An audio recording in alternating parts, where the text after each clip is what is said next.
రాష్ట్రంలో మొత్తం 29,383 ప్రభుత్వ పాఠశాలలు ఉన్నాయి.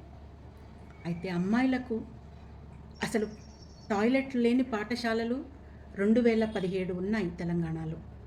2277 పాఠశాలలు నిరుపయోగంగా ఉన్నాయంటే అక్కడ తలుపులు లేని టాయిలెట్స్, నీటి వసతులు లేని టాయిలెట్స్, రకరకాల ఇబ్బందులు ఎదుర్కొంటున్నారు.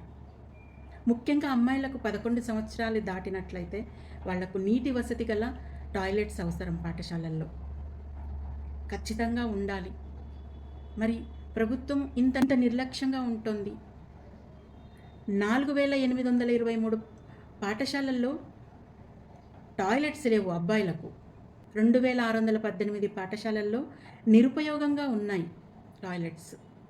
ఇది కేవలం సంఖ్య కాదు, పిల్లల ఆరోగ్యంపై, వాళ్ళ భద్రతపై, భవిష్యత్తుపై ప్రభావం పడుతుంది.